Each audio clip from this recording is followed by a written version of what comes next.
Hi, I'm Femi OK. Today, a check-in on 3 stories we're following right here on the stream.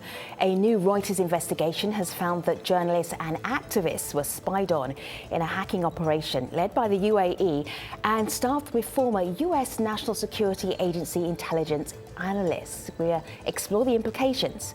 And then, #Where is Hoda? Egyptian human rights lawyer Hoda Abdelmonem was arrested by Egyptian security forces in November. We meet her daughter. And I'll be looking for your comments on Twitter and, of course, in our live YouTube chat. There will be lots to talk about today, so we want to hear from you on all of them. We'll start with a very controversial topic that already has our community talking. Vaccinations. Last month, the World Health Organization declared the reluctance or refusal to vaccinate a top threat to global health. Are anti-vaxxers making us ill? Stay tuned. One of the central tenets of the anti-vaccine movement is to claim that vaccines lead to autism. But from studies involving now over 1 million children, there is a massive amount of data showing there's absolutely no link between vaccines and autism. And as a vaccine scientist and as a parent of now an adult with autism and associated intellectual disabilities, I can say we've learned so much about what autism really is and how it begins in prenatal development, during fetal development, early in pregnancy, well before kids ever see vaccines. So there's not even any plausibility that vaccines link to autism. According to the WHO, vaccination is one of the most cost-effective ways of avoiding disease. It prevents 2 to 3 million deaths a year, and a further 1.5 million could be avoided if global coverage of vaccinations improved. But measles has seen a 30% increase worldwide since 2016, and though not all cases are linked to vaccine hesitancy, many countries that were close to eliminating the disease, like the United States, Australia, and the UK, have seen a resurgence. Globally, the number of parents refusing to have their children vaccinated remains small, although research shows the so-called anti-vaxxer movement is growing. So here with us to discuss, Dr. Pauline Patterson is an assistant professor and co-director of the Vaccine Confidence Project at the London School of Hygiene and Tropical Medicine. And Dr. Kate O'Brien, director of the World Health Organization Department of Immunization, Vaccines, and Biologicals. Welcome to the stream, both of you. I want to start with our community because there's already a pretty heated discussion online as soon as we mentioned that we were discussing this topic. And this is what some of it looks like. This is what we got live on YouTube. Arcade writes in, the paranoia around vaccines is justified and well-founded. They go on, they elaborate in this comment saying, it's prudent to be cautious. It's been well documented that big pharma companies and government scientists performed experiments on people with injections, promising they were quote unquote cures, talking about past examples. Kate, tackle this for us because there is a lot of misinformation out there, but some of it, for some people, is based on historical fact. Yeah, as you started the segment, I think one of the most important messages is that, as you said, 2 to 3 million lives, babies' lives generally, are saved every year because of the vaccines that we have in routine use. And yet 1 in 10 kids is not vaccinated when you look around the world. And the kids, especially who are not vaccinated, are the children who are most vulnerable, kids who live in very vulnerable circumstances and are exposed because of their living circumstances to many of the germs that are causing disease and death and are completely vaccine preventable. It's natural that people would have concerns about whether these vaccines are safe, whether they're going to protect their children. I think every parent wants to assure that they're doing the best for their children. We have incredible safety programs now to assure that our vaccines have the highest ability to protect against disease and the highest capacity to deliver them in a really safe way. Pauline, I'm just wondering, you're the director of the Vaccine Confidence Project, and you know about the fears and the myths associated with vaccines. How do we even have the conversation responsibly so we don't scare people as we're trying to inform them? In terms of addressing myths, scientific research in psychology has shown that it's incredibly difficult to do. So even a mere mention of a myth may increase the risk perception of a vaccine. So even a comment saying vaccines don't cause autism if said in a strong way, a reader could read that and then come out even with a higher risk perception of the vaccine. So then what do you do? Because we did just that. We had a doctor saying, I've got kids, vaccines do not, and I'm just doing it myself, so I won't finish the sentence. So what is the responsible way to help people understand what vaccines can do for the population and for your kids? So what we research is reasons why people don't vaccinate, so we look at the context as well. Vaccine concerns vary by country, by time, by vaccine, by population. It's really key to understand the reasons why people aren't vaccinating, because then you can go ahead and address those reasons. So here is one person who spoke to us. She wrote an article about this. Her name is Susan Senator. She's coming to us from Brookline, Massachusetts. And she told the stream about her beliefs at one point in time and what her beliefs are now. So have a listen to what she said. In 1998, I was afraid that vaccines caused autism. So I had my youngest child's vaccines staggered, not knowing that that actually would possibly expose him to measles and all the rest. Vaccines do not cause autism. And what you really need to do is get your child vaccinated to also protect the rest of the population who might also get sick from measles and the like. Love your child. Take care of him. So, Kate, I'd love your take on her comment, but also how do myths like this even get propagated? Because this is a myth that's been going on for, more than a decade? Yeah, misinformation that's out there is just as easily transmitted as correct information that's out there. And here's a mom who was trying to do the best for her child, realized that some of the information she was getting was wrong, and has really a powerful message now about the importance of vaccinating each of our kids. I have children. Of course, they're fully vaccinated and vaccinated on time. I think the way that we have to think about this is all of us as adults, well, where do adults come from? Adults are children who survived their childhood, right? Each of us has survived through adulthood in part, and frankly, in large part, if you look historically, because we were protected against these diseases that used to be major killers. So I think the way I think about vaccines is vaccines are an incredible tool that we have to protect the adult in every child. And that's, I think, the thing that we have to focus on. We're really setting up our kids for not just survival, but for thriving and having a healthy future and becoming the adults of the healthy adults of the future. Pauline, I know you mentioned earlier that there were so many reasons people don't vaccinate their kids or don't get vaccinations themselves. One of them I know is that there are just so many now. There used to be a couple 2 decades ago, 3 decades ago, and now there are so many. I'm just looking at the CDC here with the schedule for your family and what you should get at what time. That's quite overwhelming. In the UK, you have a whole vaccination schedule from 8 weeks all the way through to 70 years old. There's a lot of different ones that you can get. Why are people finding this difficult to just stay up with and understanding what they need to get and why? I think the key thing to remember is that most people vaccinate. Vaccination is the social norm, and safety concerns can arise due to coincidental rather than causal events. So, as well as concerns about there being too many vaccines. Pauline, do you want to explain what that means, what you just said?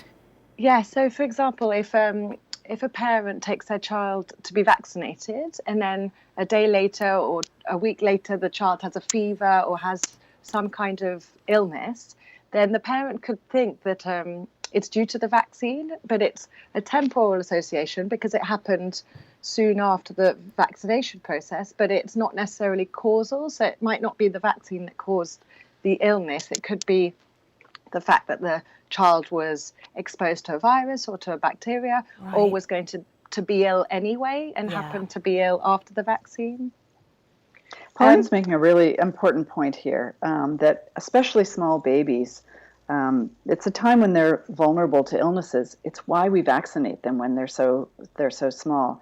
And there's a natural perception that babies are fragile in some way, and that we're giving a lot of vaccines. But actually, babies explore the environment that they're in, and it's actually, we know a lot now about the importance of children having exposures to lots of different things in their environment to teach their immune system how to encounter the world. Right. The vaccines that we're giving, in fact, are many fewer of the exposures than they will naturally get every single day around them. All right, doctors, you're both being very reassuring for our global audience. Are there any vaccines that actually do carry some danger? Because we should be totally transparent about that. Perhaps I can just start with that. Yeah, please do, Kate. Nothing we do in life has zero risk associated with it.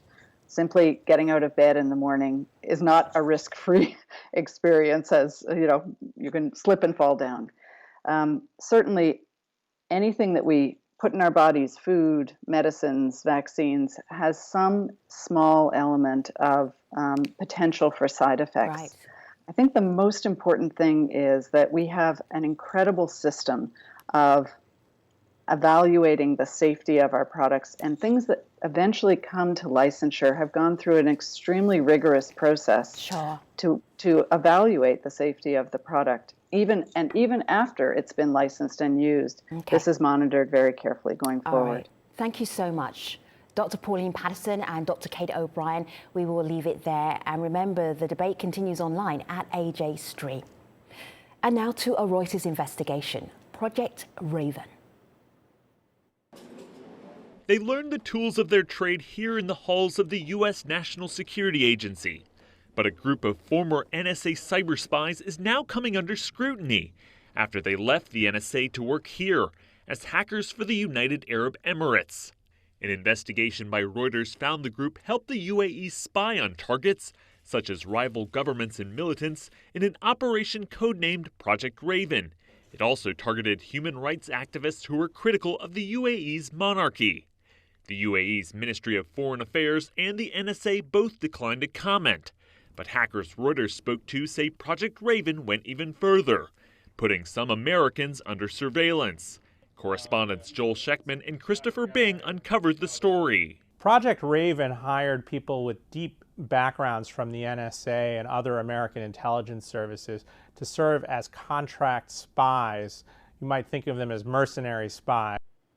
Mercenary spies. We'll take a closer look at the investigation and the implications of cyber surveillance of journalists. To help us do that, with us is Courtney Rad. She's the advocacy director at the Committee to Protect Journalists. Thanks for being with us today, Courtney. I want to start with this tweet. Pretty scary, actually. Kim tweets in, a security researcher once told me it's not a matter of if you will be breached, but a matter of when. That is a safe, if dystopian assumption to work with as a journalist anywhere in the world. And this is a reminder of how journalists should carefully watch where they tread online. So keeping this in mind, what surprised you the most upon learning about this project and this mass surveillance?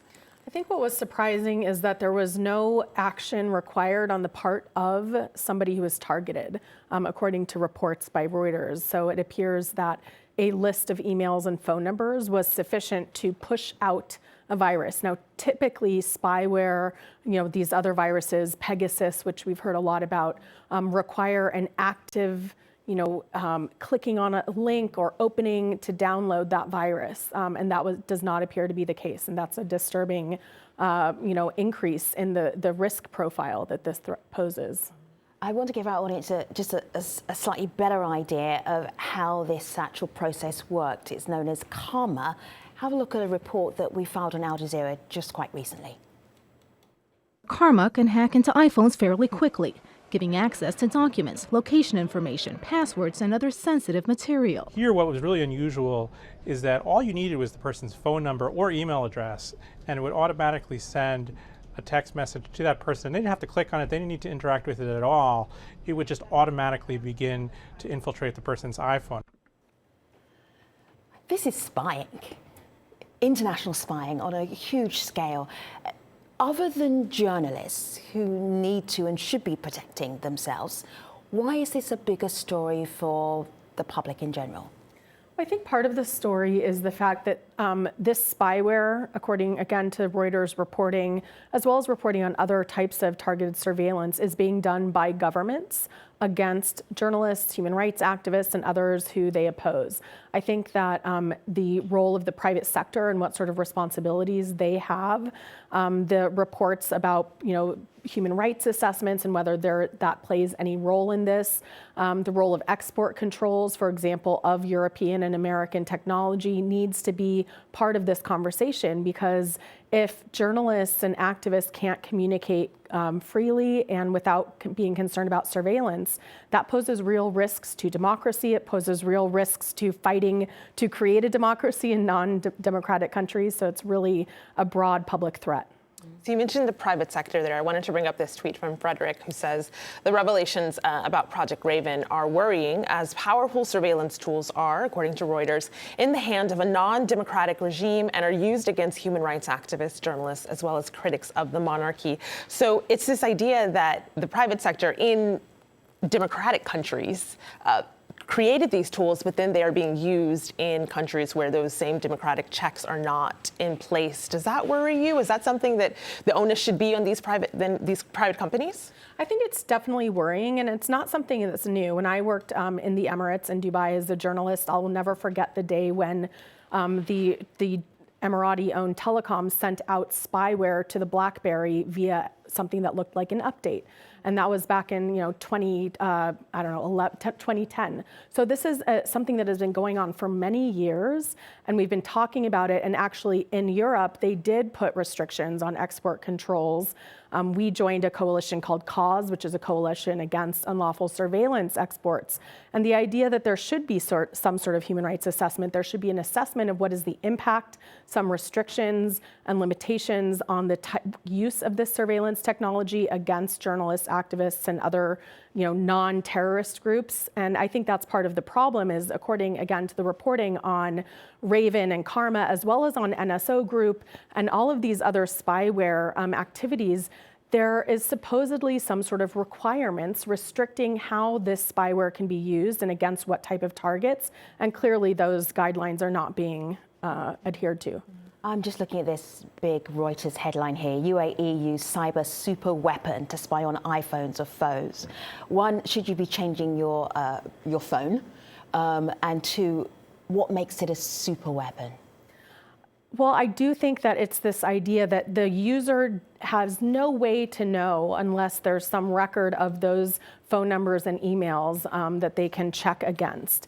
And it's a super weapon because, again, it required no active engagement by that person to actually click on a link or download the software. So all of the guidance that we've provided, for example, the Committee to Protect Journalists has provided to journalists about their digital security, avoiding phishing attacks, and all of that is of limited utility if this is a push versus a pull scenario. And also you put all your contacts out there because you're a journalist, right? So it's really easy. Right. Are you scared? I am concerned, as a journalist who worked in the Emirates. I got fired for an article I wrote and had to leave the country. I now work in press freedom advocacy. So I think everyone is, in this realm is concerned, and especially after we see reports again that this is just the latest escalation in technology and how it's being used against journalists. Seeing the reports that perhaps Jamal Khashoggi had Pegasus on his phone. So again, we need to deal with this now, not wait. Courtney, thank you so much for coming in. This is a story that Al Jazeera will continue to follow. And now we move on to Egypt, where detainment of a human rights lawyer has sparked a campaign. Here's Hoda Abdulmanim. احنا جايين النهارده نصرخ بصوت عالي ونعرف الناس بالقضيه، قضيه المفقودين، الاختفاء القسري، ان يمر 24 ساعه ما نعرفش هو فين وما يتعرضش على نيابه واماكن احتجاز كما يقولون تحت الارض او في اقبيه مخابرات او في معسكرات. So with us on our set, we have Jihad Khaled. She is Hoda's daughter. Jihad, thank you for coming in and being with us. Can you tell us when you first were aware that something had happened to your mother? What's the story that we need to know? First, thank you for having me today. It was on the 1st of November.